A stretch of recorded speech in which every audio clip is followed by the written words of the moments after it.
Well, good morning, everyone. Happy St. Patrick's Day to you all. I'm very grateful for all of you who actually decide to come here instead of starting your St. Patrick's Day early. But I'm sure a lot of you are moving on to do just that afterwards. So anyway, I hope you all have a responsible celebration of a St. Patrick's Day. My name is Yuki Tatsumi. I'm a co-director of East Asia Studies, East Asia Program, and the director of Japan Program.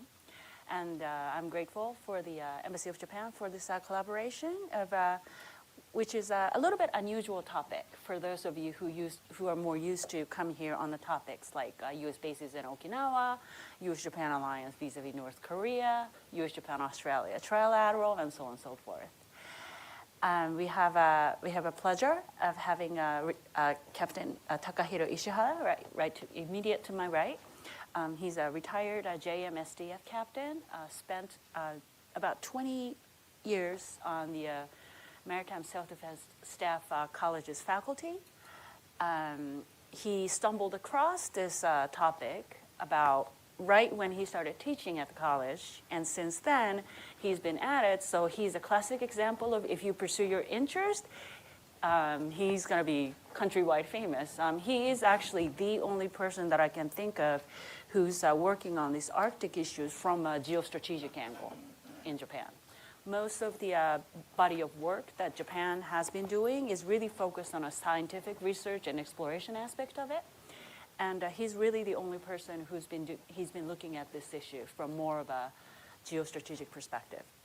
So he has a little slideshow to give us. We're going to listen to his brief about how evolution of the Arctic environment, especially focusing on the more recent years, where as the climate change progressed, the melting of the ice, how does that impact the geostrategic dynamics in the region, and what that could change the potential for many of the countries, including U.S., Japan, and we have a wonderful partners representative here as well.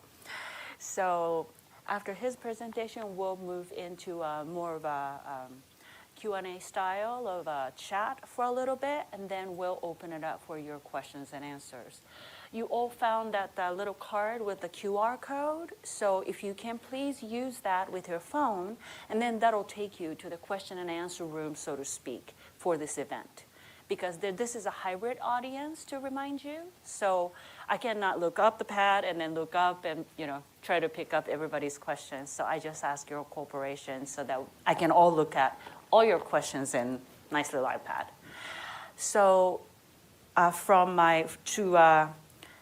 to his Captain Ishihara's immediate right, we have a guest from Canada who actually is embedded in NORAD in Colorado Springs.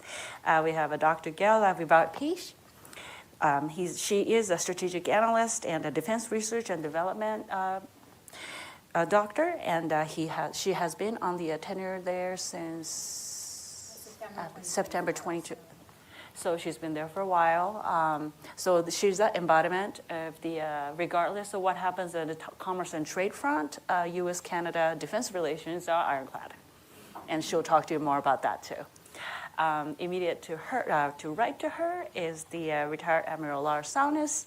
He is actually, I'm really grateful that he is here on his own time, because at the moment, as some of you know, DoD civilians' official travel has been frozen for the cost-cutting efficiency reason. So I'm very grateful that he decided to spend half of the St. Patty's Day with us. And to his right is our guest from CSBA, Dr. Catherine Kaki. Dahlstrand. She is a fellow at the Center for Strategic and Budgetary Assessment, where I'm probably sure you guys are all mourning about the last weekend's news of ONA closings, which is very sad thing for all of us who has been benefited from their work over the years. But with that, I think let me turn to Captain Ishihara for his opening presentation. And then we will move into the discussion immediately after. Hi. Thank you, Tatsumi-san, Yuki-san. Don't worry, he rehearsed all this. Okay. Good morning. Sorry. Good morning, Admiral, everyone. Thank you for joining today's presentation. My name is Ishihara, retired Captain JMSDF, Japan Navy. I am the author of book on Arctic security. I also have background as naval officer specializing anti-submarine warfare, ASW. Today, I will sharing my insight on the growing security challenge in the Arctic and North Pacific, particularly increasing China-Russia military cooperation and its implication for US-Japan alliance. First of all, I would like to state that all opinions expressed today are my personal opinion, not representative of government or any other organization.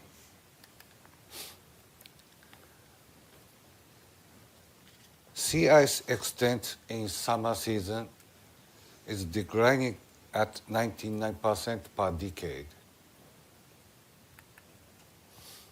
This is a map Sir Halford Mackinder talking about geography.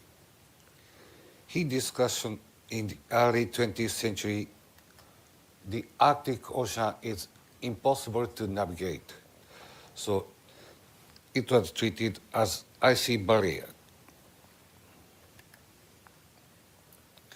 The twin shock, war of Ukraine and climate change. It gives the it shock of war and Ukraine and climate change, driving major geopolitical changes. The Arctic is not just environment concern. It's also geopolitical flashpoint.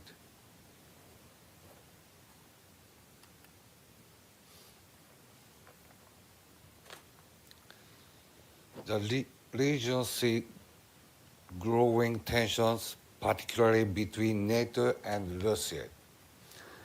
China claims near Arctic states and expanding influence to the Arctic countries using the Polar Silk Road concept. Arctic Ocean is surrounded by NATO countries and Russia. Norway, Greenland, Denmark, and Canada, Alaska, United States. Opposite side, Russia.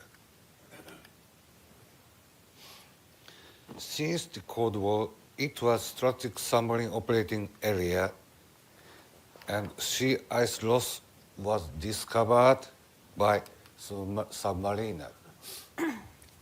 So, in the Arctic Ocean, SSBN Boomer, strategic submarine operated.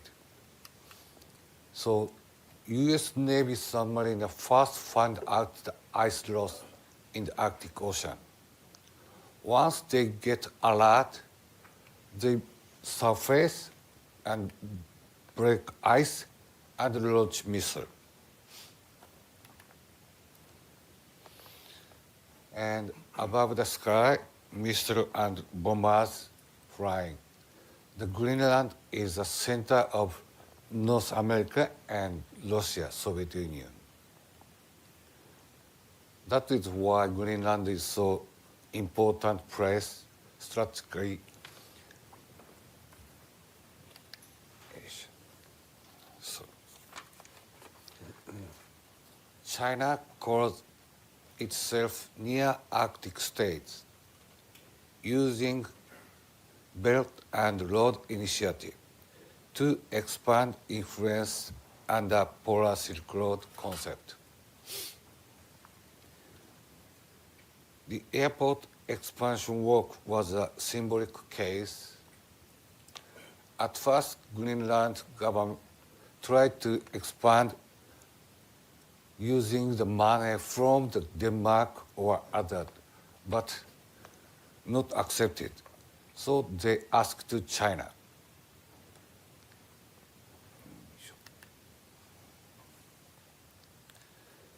The airport expansion work was completed in November last year. This may have been the first direct flight from continental North America.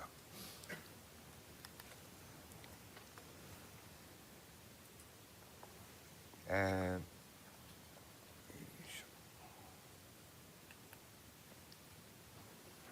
the Arctic Ocean is an area of facing both NATO and Russia. So left side is NATO's countries. Right side is Russians. Both sides militarization is increasing. And Japan. Japan's non-military role in the Arctic.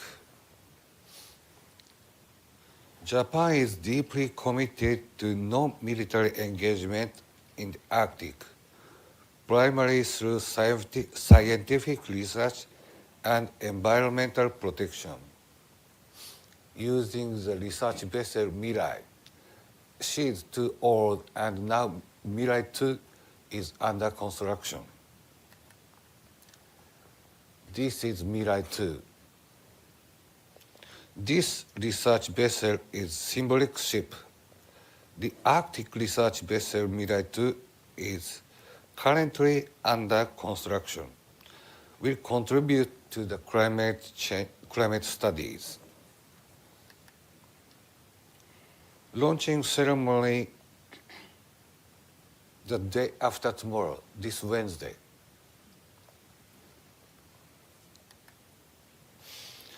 Japan actively participates in Arctic Council and share critical climate data to enhance global understanding. Since 2013, we get observer status in Arctic Council.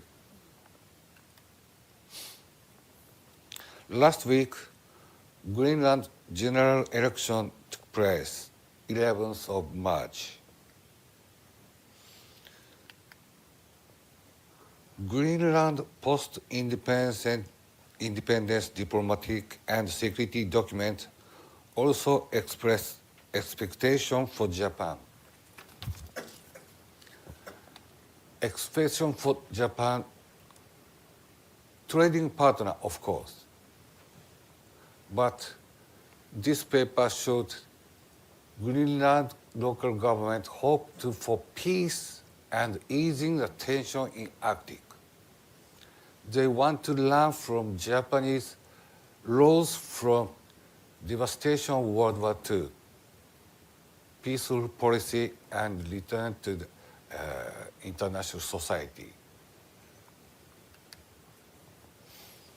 This person, Mr. Oshima, he has been living in Greenland for 50 years. At first, she moved to Greenland to learn traditional dog sledge operation. And he found wife, and she lived in Greenland more than 50 years. He has four children and 7 grandchildren. Now he's teaching traditional hunting method.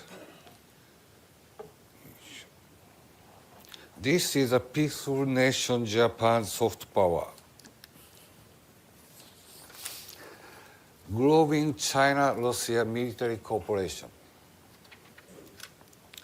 China and Russia are intensifying their cooperation, include military cooperation. China published white paper 2018. The Ice Silk Road officially include Road and Belt Initiative. Recently, joint military activity between China and Russia have been increasing. 2023, Russia and China's naval ships operate near Aleutian Islands, combined naval exercise. Not only surface, the above, the Russia and China's strategic bomber joint exercise near Alaska. Also Coast Guard. The two nations have also several agreements to expand maritime cooperation. This is China's first Coast Guard entered Arctic.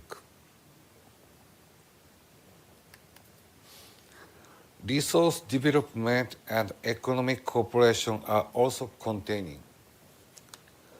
After the Ukraine war, Western countries' economic sanctions against Russia, but China still supports these Arctic operations, Arctic Energy 2 or Yamal gas plant.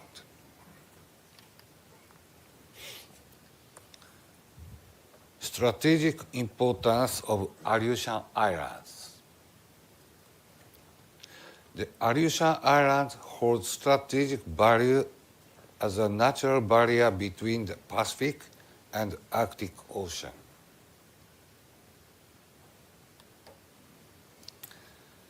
This is very interesting paper published in the U.S. Naval Institute proceeding. Here, too, joint Sino-Russia's training is mentioned.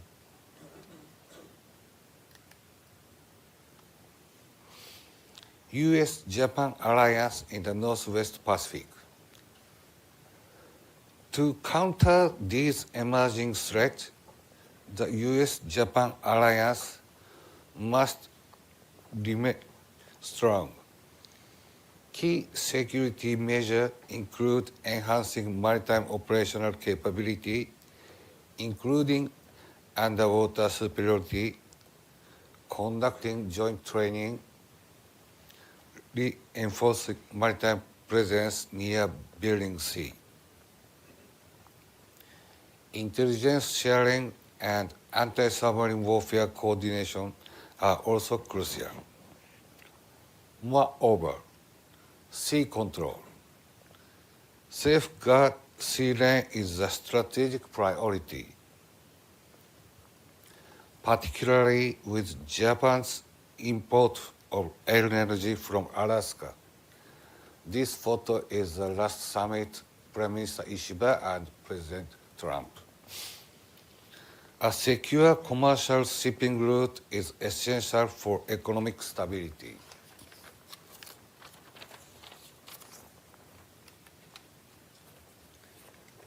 This must be the new sea lane of communication from Alaska LNG to Japan.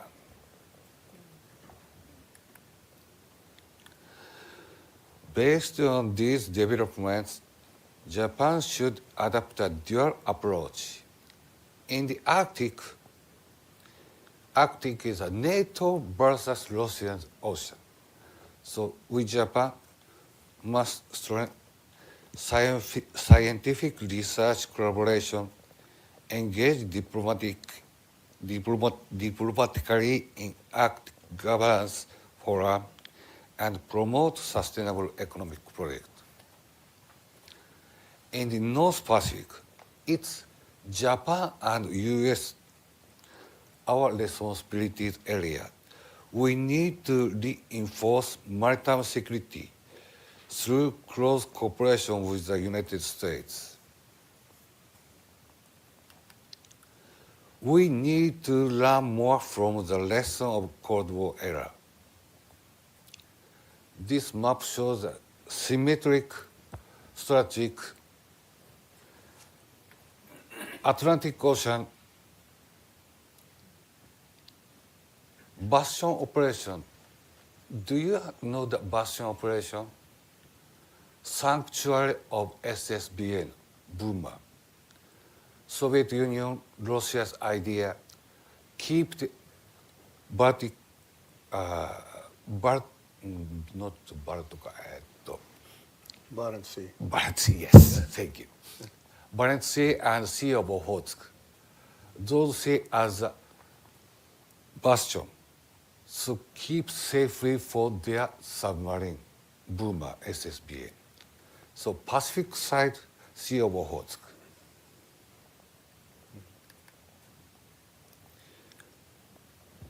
During the Cold War era, Sea of Okhotsk also operational area. Even NATO has forgot the characteristics of ICCs. This is tabletop exercise name Forgotten Water. And the NATO team conducted the joint operation such as the Trident Juncture. So we old sailor know the ICC's operation difficulty, but young officers, young age, forget such an operational know-how. During the 80s, Sea of Japan and Sea of Okhotsk, JMSDF and US 7th Fleet conducted joint operation. When I was a young ensign and Lieutenant JG, I participated in these operations.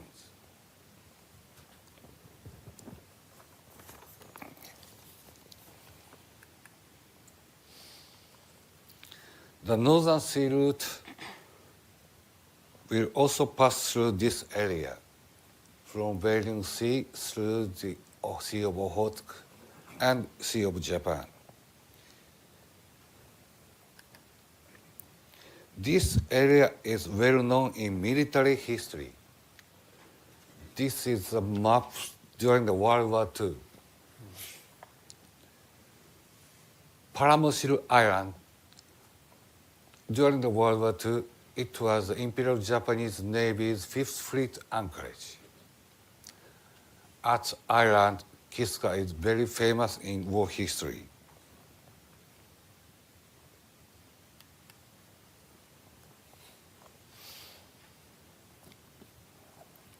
In conclusion, sorry.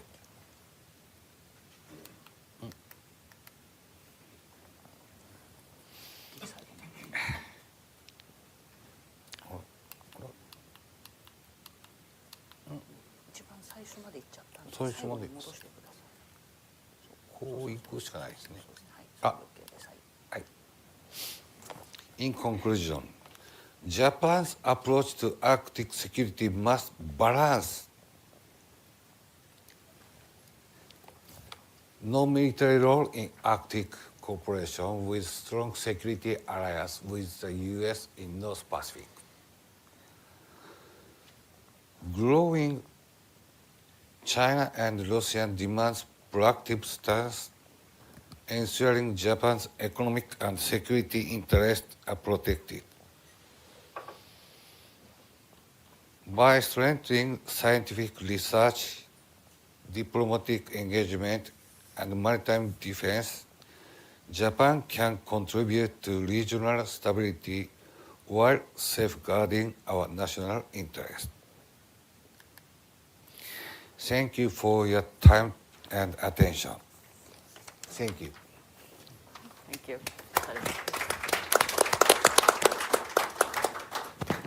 So I think how I would like to open this up is first I'll ask our good panelists for their own perspective, because you're all kind of coming from Arctic Council countries, and they do.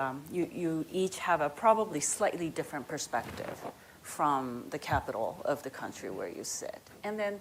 In Gail's and Lars's case, you're currently in the United States, so you kind of have that dual prism as well. So let me start from you, Gail.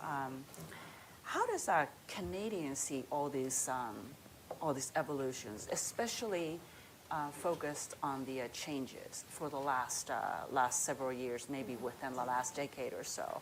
As his presentation made it clear, never thought that I would start talking about Japan's northern defense again, quite honestly, but now it looks like we are here, that we also have to start talking about North Pacific as well as from Japanese perspective, Southwestern Islands. So how does that look from where you sit? I would say that from a Canadian standpoint and in the defense sector especially, there's been a realization over the last 10 years of how Arctic security was evolving, the strategic environment was evolving, and how it was affecting Canadian security and sovereignty at home.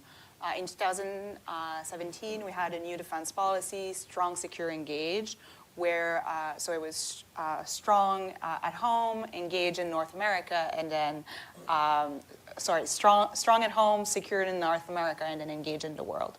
But then last year we had a defense policy update, which the title is Our North Strong and Free, and that really showed, I would say, the shift in Canada's lecture or reading of the strategic environment, with a real emphasis on Canadian sovereignty and, I would say, position in North America as the core of the Canadian defense policy and the top priority. And we've seen an acceleration in our investment in our North to be able to not only defend the North against external threat, but also ensure the safety and the security of Canadians that are living up there, local communities, Indigenous people.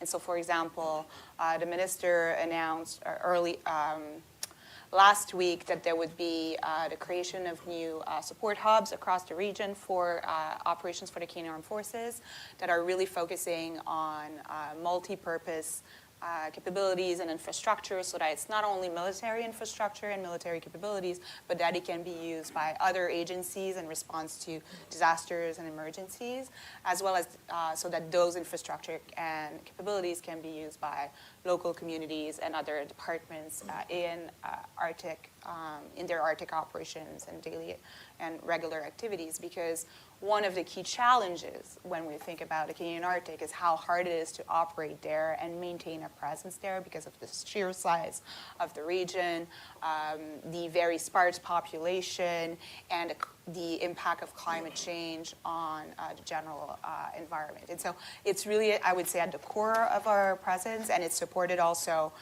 in 2019, the Canadian government adopted a Arctic strategy, but for our country, on how to be more present. And so I'd say it's a very holistic vision because of the presence of our population, the impact of climate change, but the focus on defense and the investments are really coming in at the moment under our new defense policy update. Yeah. Thanks. So just to confirm, so this Arctic between U.S. and Canada, so NORAD looks at this, Yes, right? It's of squarely in NORAD's.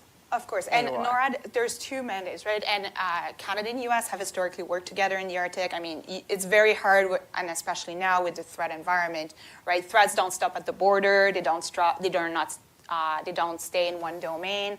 We're looking at a threat environment that is multi-domain and is really global. And so it's very important for Canada and the U.S. to work together.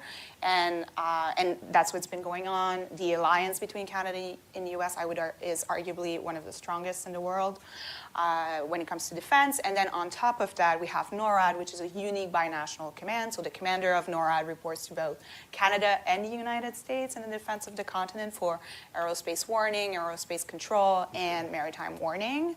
And Canadian and military forces are working jointly within NORAD to defend the continent and defend both homelands.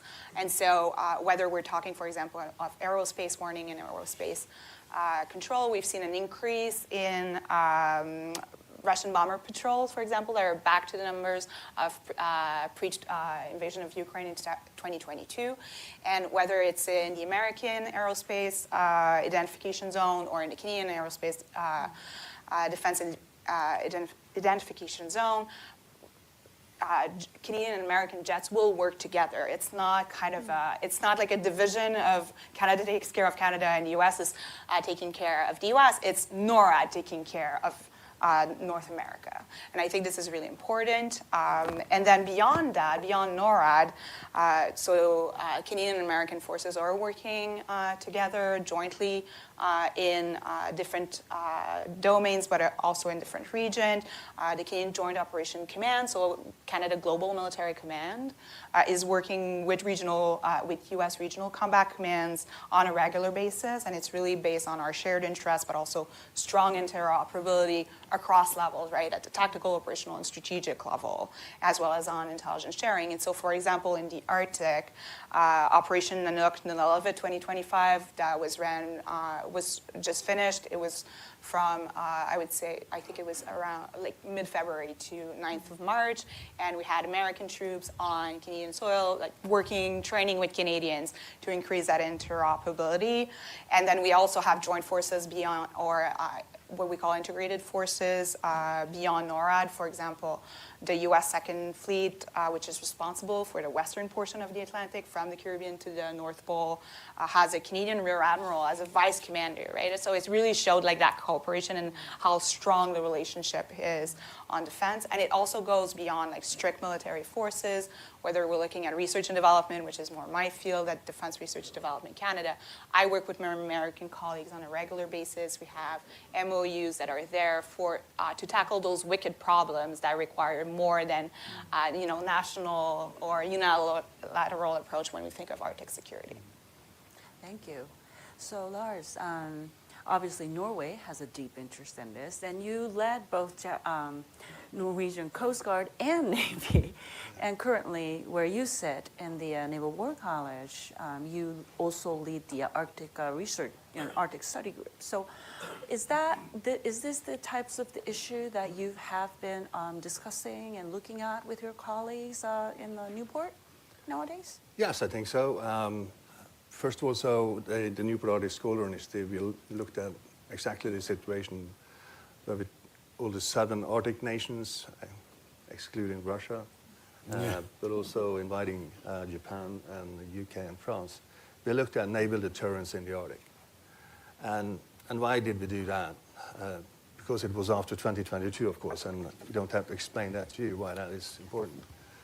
So, but let me propose at least three things. So, you were mentioning, Captain, the Lehman Doctrine in the 1980s under Reagan, how we were pushing back the Soviet Union. I was a commander of a Norwegian submarine at that time, in '89, and we kind of won the Cold War. A great success, I believe. But things are different now. And the first thing that is different is that you saw the Mackinder map, the ice is gone. So that's terrible for the Russians. Suddenly their northern borders are open for enemies. And that's not a good thing in Russia. But the other thing is that what's isolated the Pacific from the Atlantic is suddenly gone.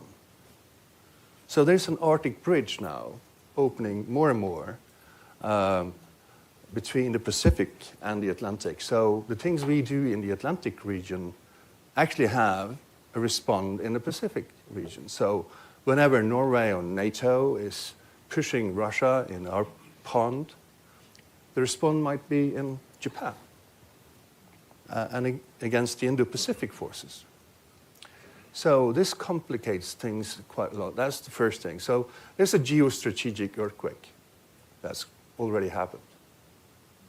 And in that great power competition, as you were speaking about, Russia is becoming more and more dependent on China for their economic development. And just think about, this is the second thing. Why is the Arctic vital to the Russians? Just think about that. It's where they have a very high political ambition. They can overturn the regime if they fail in the Arctic. And this is the foundation for an economic, prosperous nation, is in the Arctic. And the defense of their country, which makes it vital of interest to the Russians. So we have to bear in mind those things. So militarily, what we see is that still Russia is reluctant to invite China into Arctic proper. We can see now they're doing things in in the Bering Ocean, but they're not doing the same thing in the Barents Sea or in the Arctic. So there are some restrictions here. Russia wants to dominate the Arctic. That's the second thing. They want to dominate it. And the Northern Sea route is the first place where you will have a dominant place to operate. Because on the other coast, the Alaskan and Canadian coast, it will still be closed for ice, much more than on the other side. So climate has something to do with this. So, and the other change from the 80s is that what we call the bastion defense against NATO, that was something that went out to the Greenland, Iceland, UK gap and covered sort of Norway was behind the defensive line of the Russians, which makes us very crazy. And anyway, we were exercising invasion force, and we were just looking at that area. We didn't care about anything else, because Norway was the only NATO country without the border to another NATO country. That has changed. But from the Russian perspective, the bastion now goes from Kamchatka, where they have their other nuclear strategic submarines, all the way over the Arctic through the Bering Sea, through the Arctic, into the Barents Sea. That's their true bastion. And we have to get used to that we are actually more connected than before over that. And the other thing is that the Scandinavian peninsula has changed too. And this is perhaps the most important thing, because when Finland and Sweden joined NATO, Norway is suddenly a supporter to Sweden and Finland, reinforcement and resupply over the transatlantic link, and not anymore alone. At the same time, the Scandinavian peninsula is an island in Europe with water on three sides, and Russia bordering on the north. So that is really Putin's best strategy, how to unite the Scandinavians that hasn't been united since 1524. I did it. And that is why this area is also so important to the United States, because it gives the United States access into the Arctic, close to Russia, strategic forces. And that will probably be a similar thing with Japan and the United States in the Pacific with regard to Kamchatka and the forces coming out of the Russian fleet there. But the difference is that Russia and China will have a much stronger ties in the Pacific than in the Atlantic. So that's a little different. I think I'll stop there, and if you have any questions, I'll expand on what I'm saying. Oh yes, as you were talking, all these questions started coming in, so I have probably many lined up for you. So Kaki, U.S. began to talk about Arctic pretty seriously over the last several years, really, in the public domain. And then also, another thing U.S. and Japan talk about is free and open Indo-Pacific, where Japanese former Prime Minister mantra was Ukraine today can be East Asia tomorrow. But I don't think any of us, either U.S. or Japan, was thinking about the connection between Atlantic front and a Pacific front on the northern route. So how does that look to you overall? No, thank you for this. This is a fascinating conversation. I think what I'll say will follow on nicely from what the Captain Gael and Lars said as well, which is I think in the United States especially, there's sort of a moment of change in the United States regarding the Arctic, right? So we've seen, as you hinted at, a flurry of strategic documents coming out of the U.S. government in the last several years, from individual services to a national strategy to Department of Defense-wide strategy. And there's a deeper recognition of sort of need to at least think more seriously about what the United States would like to sort of have in order to defend its interests in the Arctic going forward. And as Lars hinted at, I think there's a couple of points of this, but one thing that I think is happening and which you sort of see these strategic documents wrestle with is a reconceptualization of the geography, and this has changed particularly in the last couple of years. So I appreciated the captain's sort of reintroduction of the North Pacific into our Arctic conversations. Traditionally, what you've seen is the United States and Canada thinking about the Arctic immediately to their north. You've seen the Europeans think about the high north directly to their north, and then some smattering of Russia and closer to the Pacific. And what I think we're really seeing is a deeper appreciation of the fact that these regions are all connected, and thus our strategies need to reflect that. And not only our strategy, I'll say, but as we start looking towards ice flows becoming more navigable for the Russians as well. So one thing that Lars, I think, sort of hinted at was that as these paths start to open up, the Arctic can become not only a pivot nation for NATO members and other allies, and meaning we can sort of transit the seas and use the Arctic to sort of hit at different and transit to different parts of the world, but so can the Russians potentially more easily transit their own naval forces from west to east and vice versa, as well as any of their partners. And so it is sort of a new geographic understanding, and pair that with Swedish-Finnish NATO membership, and you really start to see this sort of changing geography in the high north. And that is something that I think we all should sort of pay more attention to as we reconceptualize where this is going. I will point out, though, I think from the United States, there's a prioritization and a resource question here, which is that, of course, as you mentioned, the Indo-Pacific is of vital interest to the United States, and the Arctic traditionally hasn't gotten quite as much attention. As this sort of reconceptualization of the geography occurs, we'll see, I think, a little bit of tension here about how we prioritize and how we resource. But again, I think there's a growing recognition that all of this is connected, and if we zoom out, we can sort of build a strategy around that. Great, thank you for everyone's thoughts. I think I do have a lot of questions to go through, so I think I'll open it up to a general question and answer from the audience.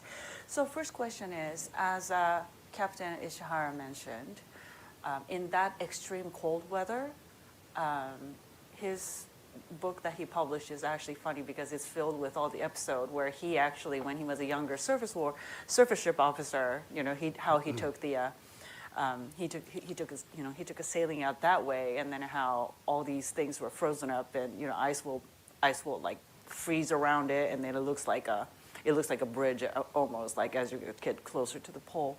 But in those, and then at the same time with increasing military and economic policy and the significance of that Arctic, as you all, four of you laid out, what kind of a weapon system and ships, for example, will gain more importance, especially given that climate challenge, right, in the operation? And then also, Captain Ishihara hit it on a very important point about younger naval officers, especially, we were actually spending some time talking about how Japanese young naval officers really have not operated up that far north because there has not been that, focus has not been there in recent years. So it takes human body to adapt to the climate to some extent too. So given these climate-specific challenges, what are the systems that you see that could be useful in that theater? I think if you want to. Before answering the question specifically, I think it's important to recognize that the Arctic is a very diverse environment, and what is required or how one can operate in the Norwegian Arctic or in the Russian Arctic or in the Canadian Arctic is very different. Even from a Canadian standpoint, there's such a diversity of environments within our borders that requires a lot of resources and of diversity in the type of capabilities that we're going to acquire. And so I think we need to take that into consideration. I would say one of the biggest challenges before thinking even about weapon system is how do we get there, the logistics of it, supply chain? How do we ensure survivability of our troops? And this is what Operation Nanook in Canada is focusing a lot on, is how do we defend our country, but also how do we maintain a presence there and make sure that our troops and our capabilities are going to survive the cold and the night and so on. But at the same time, this presents a very good line of defense in the sense that it's very hard to operate in the Arctic. And we also have to, I think, differentiate between the kind of weapon systems of capability we need to in a North American context, that we need to defend North America from threats that would be passing through the Arctic, but targeting the southern portion of the continent, versus threat that will manifest in the Arctic or that will target the Arctic per se. So I think when we have those conversations, before getting into very specific details, we need to think about what kind of threats we're talking about and in which region or sub-region of the Arctic they will be manifesting. If I can just add to that, okay. Yeah, So, and then, so maybe so I'll go to Lars and then I'll. I think all the Arctic nations, including Russia, strategy is mentioning that they want to be a prosperous Arctic nation, take care of the environment, and have a development in the Arctic that take care of their indigenous people, And all that is quite common.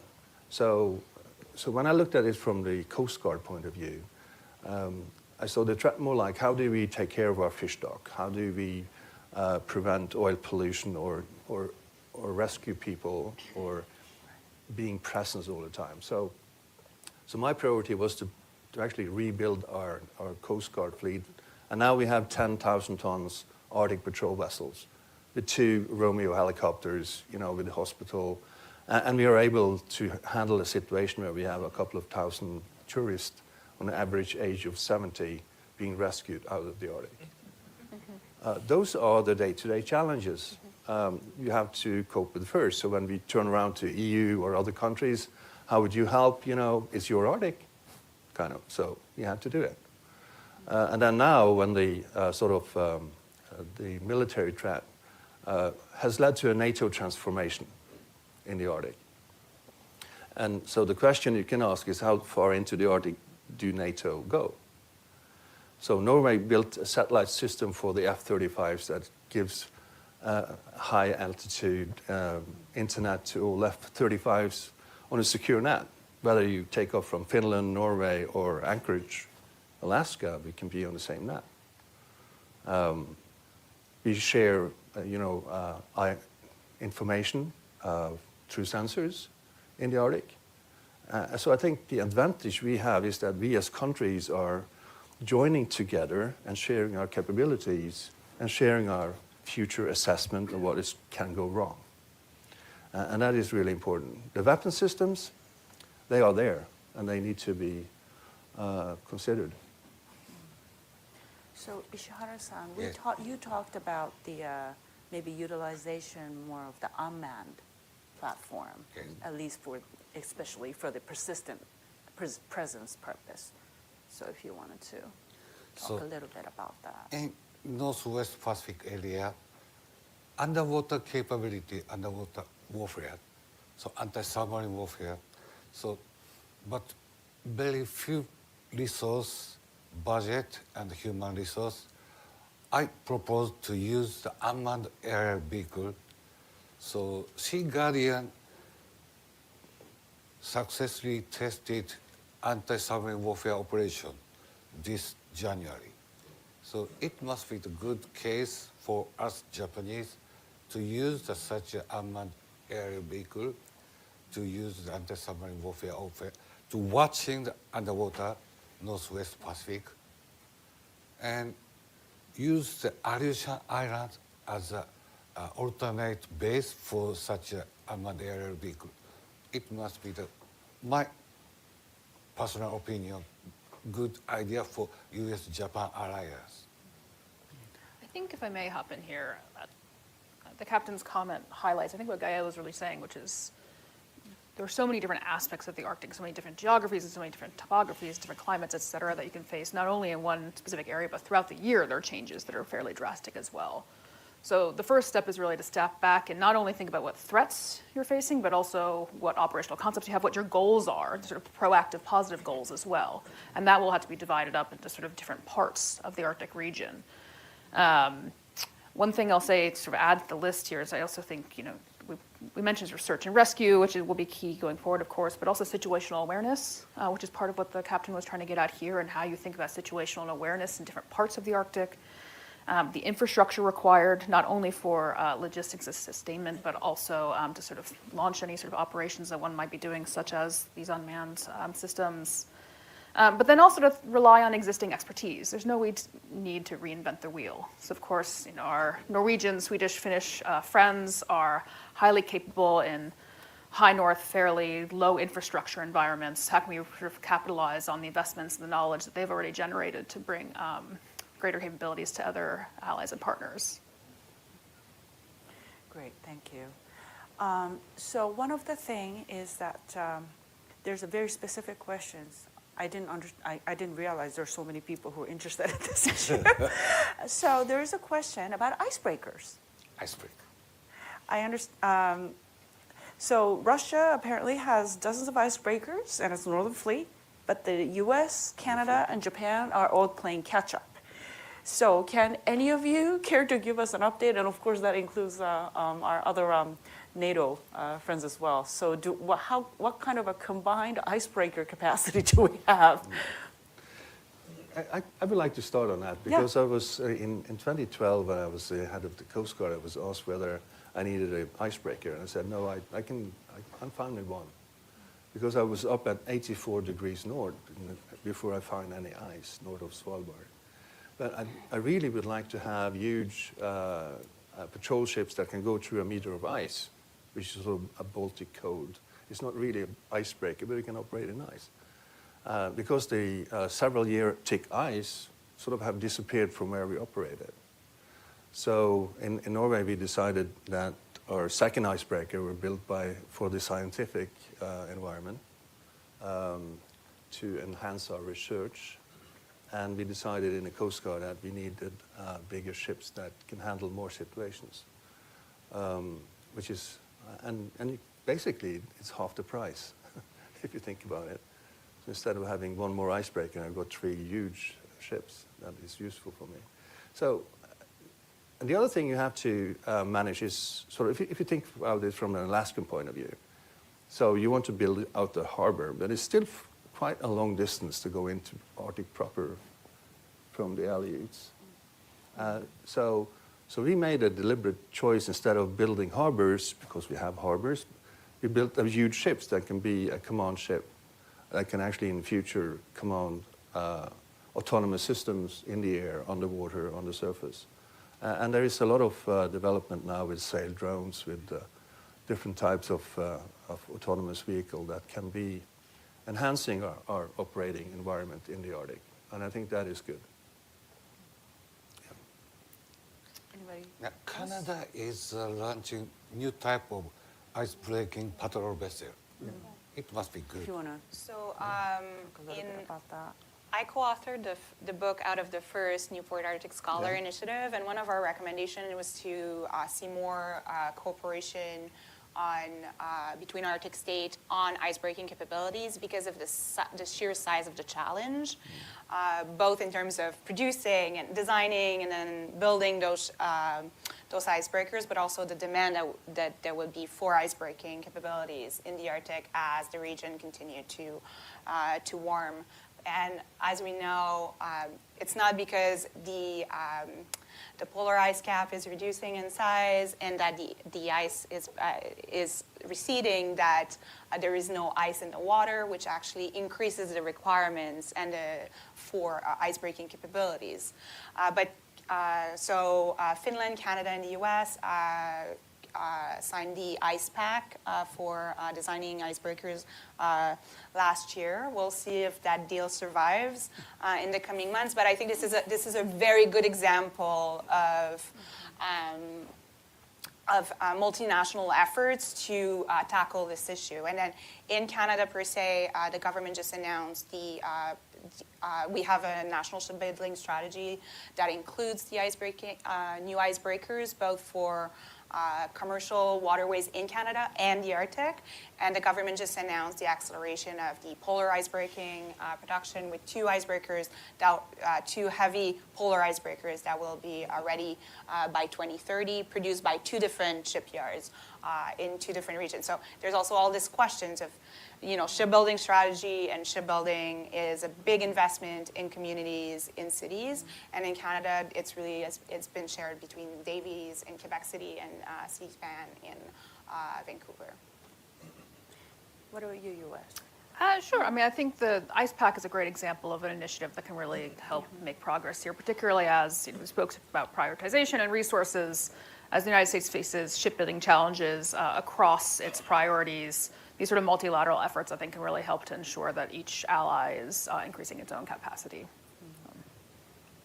So obviously, for obvious geographical reason and historical reason, we are spending a lot of time talking about how Russia's interests have been revolving. And sometimes, Russia does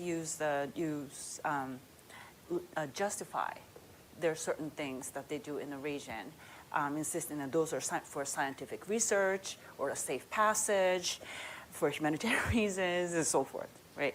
But that is a very similar argument that you often hear from China when they expand their maritime activities. They usually gets headed by the scientific business. Japan knows this. In the East China Sea, we have been seeing Chinese maritime research vessel for some time. So, and then, as Captain Ishihara's presentation demonstrated, China does have a growing interest in the Arctic region, and that could be a tension point between what role China wants to play as opposed to how Russia wants to see it go down, as close as their relationships are getting in. But when we talk specifically about China's growing interest in the Arctic, what will be the major concerns that each country or countries together might have? Maybe I'll start with you, Kaki. Sure. First off, I will say, I think both China and Russia have growing interest in the Arctic, and as you mentioned, right, sort of growing expansion is often justified by scientific or diplomatic means, and that's not new, as you pointed out. I think both countries have gotten good at trying to operate sort of underneath this level, where things are justifiable. But if you zoom out and take a look at the grand pattern, they can be more troubling. So we'll start there. I will say, I think a couple of things. One, as was pointed out, Russia is increasingly reliant on China, but also China is relying on Russia to allow access into much of the Arctic. And that's a dynamic that I think we're going to have to pay very close attention to. We have seen a number of threats that could grow to include New polar bear, which was the sort of top suspect in the Baltic Connector pipeline interruption, traveled via NSR after it was sort of left the Baltic Sea area. So I think you can see there's a transit concern. There is concern about the potential, as Gael mentioned, sort of threats coming over the Arctic or through Arctic airspace. That continues to be a threat. There are, of course, questions about economic claims and how far one can push off. And for the Russians, particularly as they see the Northern Sea route as particularly important for their own trade relations, how they might securitize the Arctic and make greater claims there. I mean, it's a very complicated region, but I think this is definitely something to keep an eye on. So I think if you look at the development, and this is back to what I was saying, that Russia wants to dominate the Arctic. So the Northern Sea route, it's quite simple. They were looking at the UN Commercial Law of the Sea, and are using the paragraph about protection of ice-covered areas to regulate a movement in their economic zones and territorial waters. And then, but they don't, and that is put into Russian national law. So if you want to go through there as a military ship, you have to have a diplomatic clearance for 30 days, you have to have a Russian pilot. But then, the next paragraph in UN Commercial Law of the Sea say that previous paragraph about, protected area of ice doesn't apply to state ship and military ships because they can take care of themselves. So by sort of selecting things in the UN Commercial Law of the Sea to sort of regulate how they are managing the access through the polar area creates friction. And so nations can agree or disagree on that. In addition to that, you're drawing baselines out to islands far out at sea.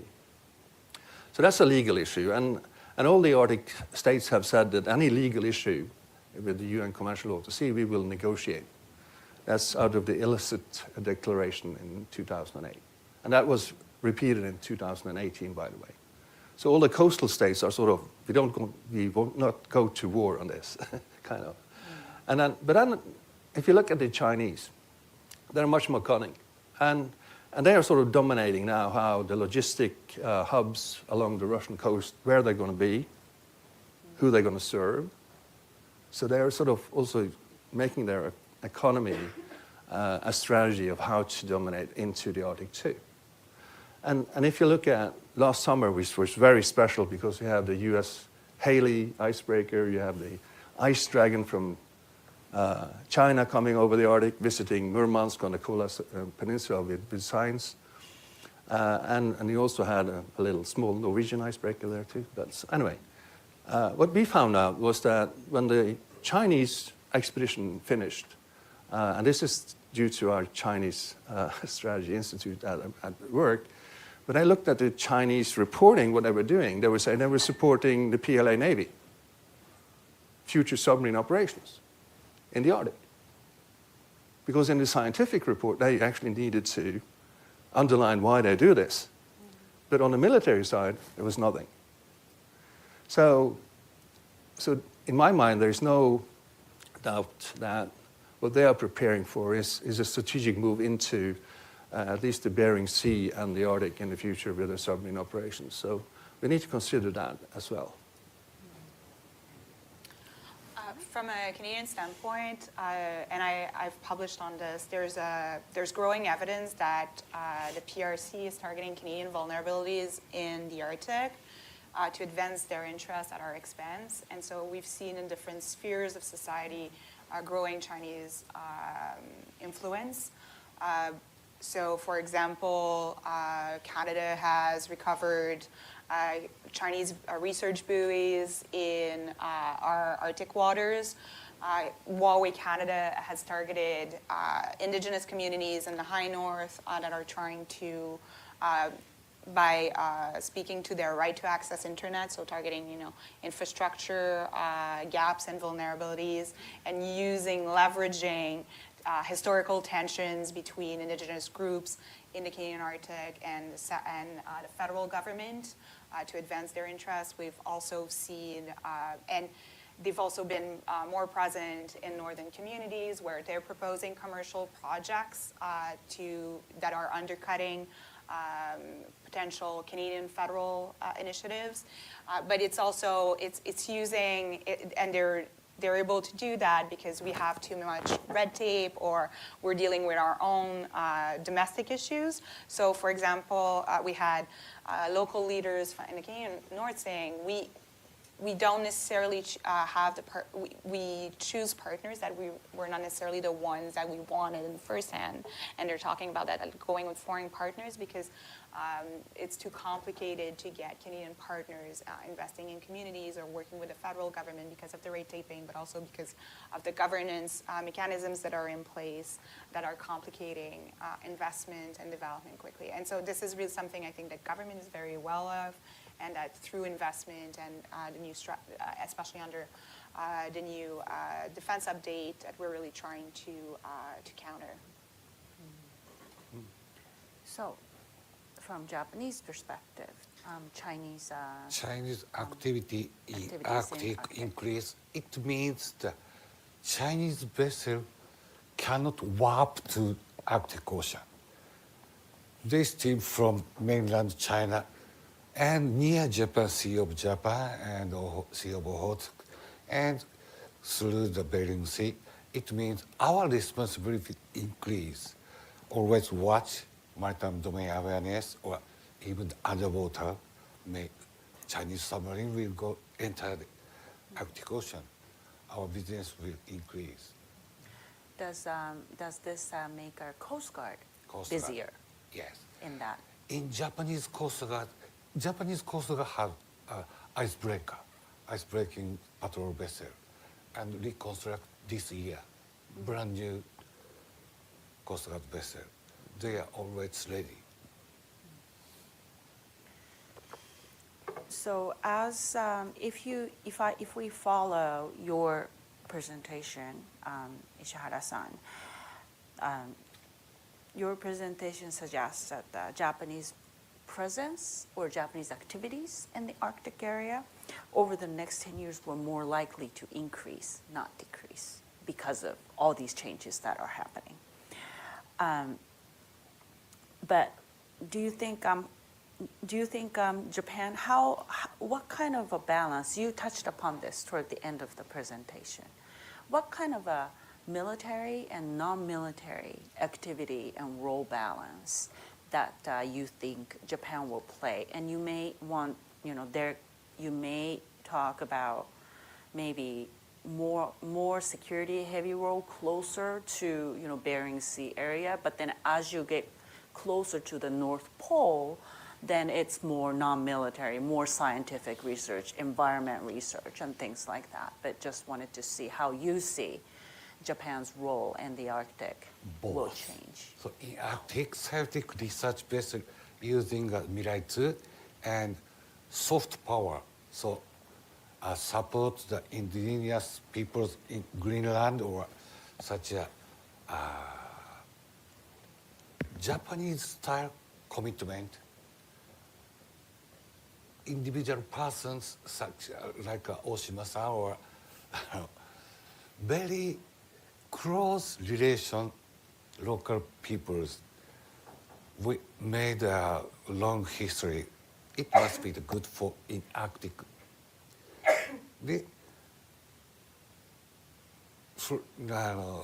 Northwest Pacific area increase our military capability to watch strictly with United States and patrol, maintain the presence, and peacetime sea control operation.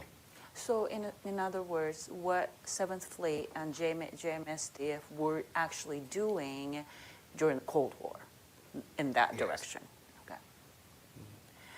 So in that realm, I guess not just US and Japan, but then for collectively, for all the partner nations, what are the, and of course, given the constraints, geography, weather, difficulty in maintaining perpetual presence and so forth, what are the single area of capacity or capability improvement that you think we will all need to talk about? You know, probably it is different for each country. So I will go down from maybe Ishihara-san from Japan, and then I'll go down that So way. I could go first. You want to go first? I or- mean, I'll take the first shot if it's Okay. if it's Yep. available. I don't want to Then interrupt no. I'll go to you, easiest and to then go I'll come first back on closer these. to me. It's There you easiest go. to go first on these kind of questions. No, I mean for me, and I think our comments have really highlighted it.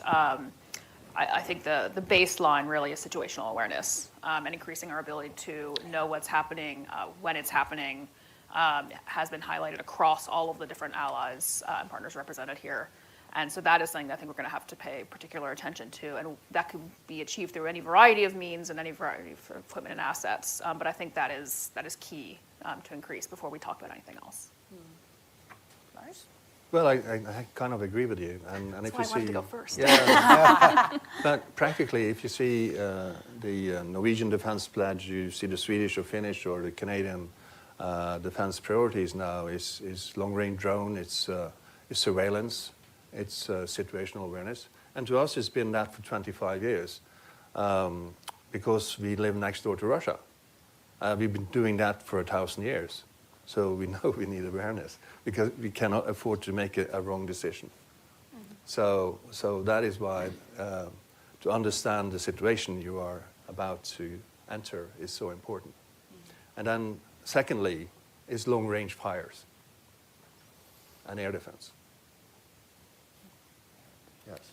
Yeah, I agree on situational awareness, and I would, the NORAD commander speaks of awareness from the seabed to space. It's really the entire, like across domain that we need to be aware, and I would add to that, or include in that, also the human environment, social economy, like what is happening in our north, right? Who's there, who's talking to our populations, who is investing, and so on. So there's this really need for a holistic picture of what is happening in our north.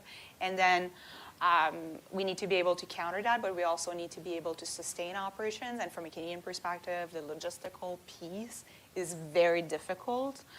We sometimes forget how far the Canadian Arctic is from the south. And even like from a maritime perspective, it is faster to sail from Esquimalt on the west coast to Japan than to reach the Canadian Arctic. And on the east coast, it is a shorter distance between Halifax, where our military, where our Navy is located, to sail to London, to the UK, than to reach the Arctic. And I think this is just like one of the, we call it the tyranny of distance, especially when we're talking about physical domains like maritime airspace or land. And then climate change is posing such a tremendous challenge on operating underground I mean, we call it operating on jelly, right? We're building roads, but within 18 months, those roads need to be completely redone. It's the same thing with airstrip, maintaining hangars in the region. It's very hard. It's not just about investing, but it's going to be about maintaining. And I don't think that and it brings a really important question when we talk about technology, research and development. How are we going to build and maintain infrastructure and logistical hubs up there? Is a wicked problem that we're really focusing on at the moment. Especially seabed. Yeah. Optical cable, so Svalbard and the Scandinavia Peninsula near Japan. Sometimes somebody cut the pipeline or cables. We must watch strictly underwater. I'll also, sort of emphasize that the air defensing in particular, right, from an American perspective, think about the role that the Arctic has traditionally played air defense and air defense against a wide variety of different missile and weapon types. If I could just comment on the captain's on the seabed warfare thing, especially the Baltic states and the Nordic states have experienced some challenges. And I think it's of course a coincidence that the Baltic states wanted to join the European electrical grid, and suddenly a lot of their sea-based electrical cable were broken. That's of course a coincidence. But it led us to, for instance, in Norway, we had to inspect 8,000 kilometers of cables and oil and gas pipelines the last 2 years. But it's mostly done by industry, because today industry has the autonomous systems that can inspect those pipelines on a regular basis. So I think this is a problem that will sort of sort itself out because it will be regulated that industry needs to inspect and make sure that they have resilience enough to cope with those situations. But our challenge as states is that we need to make legal issues out of this so that we can prosecute this crime, in my opinion. Today, it's not the crime. You can sue for economic damage, but it's not a crime. So I think this is a legal area where coastal states need to look into. So we already spent a little bit of time talking about the evolution, how NATO's role could change and will be evolving into this. Let me pursue that a little bit more. So how do you, and especially given that Japan increasingly also look to strengthen its relationship with NATO. Up to this seminar, I was really hearing that discussion in the Indo-Pacific theater, and then how to get more European ships into South China Sea and East China Sea. But now clearly, we may be talking about how Japan will get more of it. Japan will do more with NATO countries in the North Pacific, or that side of the globe. So how do we see that evolving, moving forward? Lars, would you like to start? Yeah. Just to give you an example, so this year a UK carrier group is deploying to Asia with a Norwegian frigate. And if you look at the UK and Norwegian collaboration, of course Norway wants to build frigates, and Germany, UK and France and US would like us to join in their project. But even now the UK is proposing to have, crew our ships with both Norwegian and UK officers and crews. But we are deliberately, because we know we're all global maritime, in the maritime domain we are globally connected. So even a small country in Europe like Norway has interest in Asia. So that's why we are investing, sending a frigate with a UK carrier group to support Indo-Pacific campaign in Asia and show solidarity, because we are dependent on it ourselves in this global world. So I think you will see that within NATO, if you are Admiral Perry, Joint Force Commander Norfolk, with the responsibility to defend the Scandinavian Peninsula from the US, his staff is looking at what's the gaps today and how do these countries fill those gaps. So, and you will see now that most countries in Northern Europe, at least, are going beyond 3% nearly in defense spending to meet those gaps. But it will take time because our industrial base has sort of been diminished after the Cold War. And it takes time to build up that industrial base. If I may, so when I looked at this in 2014 as the head of the Norwegian Navy, I said, well, our shipbuilding industry should build at least 2 ships for a Navy and Coast Guard every year, just to maintain that sort of proficiency and also ability, not only to build ships, but to maintain them. So now Norway is building, for the next 10 years, we're building 28 ships for the Coast Guard and the Navy, in addition to 6 frigates and 6 submarines. So that's an enormous increase in capacity in a very short time. And it's more than doubling our defense budget. So, and you will see the same in Canada. You see the same in Sweden and Finland. And just wait until Germany just lift off now. Because that's the big economies. If they start to use that kind of money, you know, NATO will look quite differently in 10 years' time. So this is a geopolitical changer of global dimensions, in my point. So NATO will, the 32 nations of NATO, will continue to be a formidable military force for the deterrence and defense of their area. Well, I think part of this conversation, to go back to where we started, is the combination of the changing geography and the connectivity of all the maritime spaces. And so to your question about, you know, we often discuss NATO cooperation in the Indo-Pacific, but we talk about Asian cooperation in Europe. And I think here, if you zoom out, right, the idea that the captain is proposing of peacetime maritime situational awareness and patrols in the North Pacific, that really contributes to global security.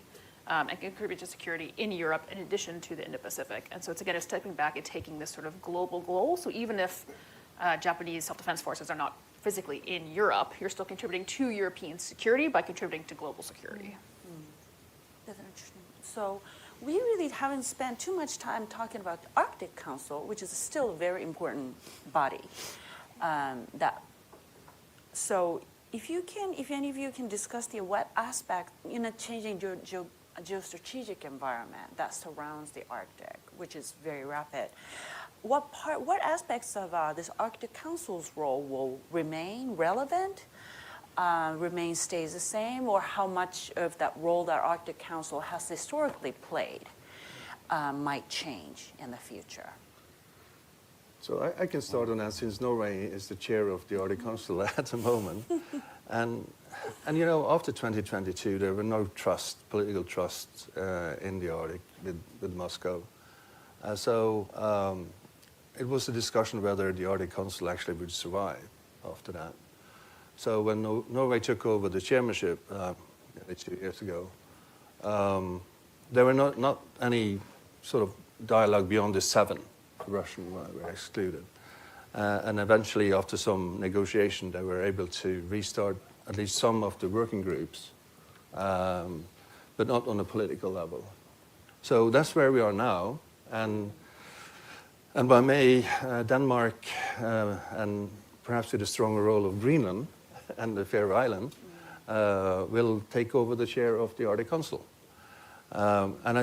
My personal opinion is that it will probably depend on the current peace negotiation with Ukraine and Russia to see if there is any way forward, any confidence-building measures that can be initiated in the Arctic that will include Russia. Eventually, we are all the coastal states in the Arctic needs that cooperation to be prosperous and safe. So I'm very hopeful for the Arctic Council will continue. The alternative could be to expand nations, like you have in the Indo-Pacific, Indian Ocean Naval Symposium, or the Eastern Pacific Naval Symposium. You could actually sort of perhaps, if the Arctic Council doesn't work because it's NATO versus Russia, perhaps you could look at another way of dealing with it, like an Arctic Ocean Naval Symposium, where more interested nations like South Korea, China, Japan, and others in Europe could at least meet and discuss how this can evolve commercially and safely. So launching off of your mentioning about Greenland, I think this is probably the first time that Greenland's election got so much attention here in the U.S., right? So clearly there is, political dynamics that are going on there as well. So given that, how do we think about engaging? Of course, Denmark is an important partner, but how do we also engage Greenland? Kind of sometimes in coordination with Denmark, but maybe sometimes independently with Greenland. How do we navigate that? As it's clearly their politics are changing also. I can answer that very easily and say Greenland is part of the Kingdom of Denmark.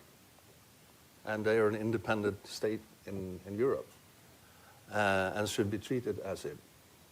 The election of the Danish population was to say we will stay with Denmark until we are capable of being a sovereign state ourselves. So they are open for trade. I think part of this, not to comment politics of today, but one of the issues that this highlights is the need for greater understanding of how different nations, how different areas within the Arctic operate, the sort of local conditions, right? But also, as we talk about the Arctic Council, we've been very focused on the security side of the House today, but also on climate, on science, on protection of indigenous peoples, on economy, on trade, on search and rescue, all these other different components that it deserves some attention for us to be able to really give some nuance to the conversation across a wide number of areas. And here's where I think, again, we focus very heavily on the security side of the conversation today, but there's a wide other scope of conversation. It's part of what makes the Arctic so interesting as we sort of approach it as strategists and analysts.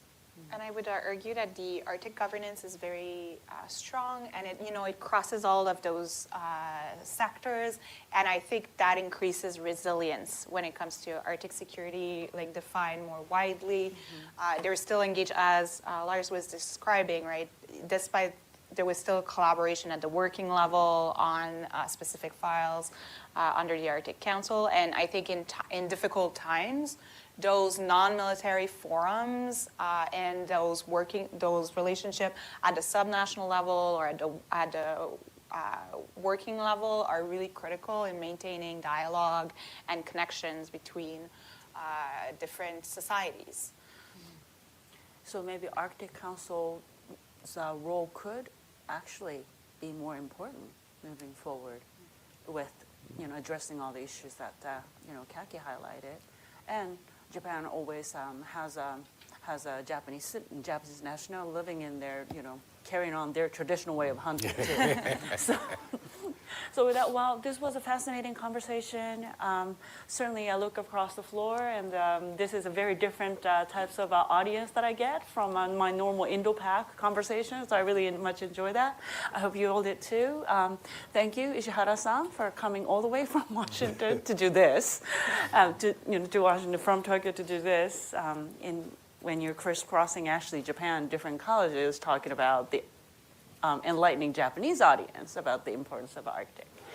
And then thank you all for joining, and thank you for those of you who are joining online for your questions, and for both online audience and people here. Thank you very much for your question. And this concludes our seminar. Thank you so much for joining us this morning, and happy St. Patrick's Day for the rest of you. Thank you.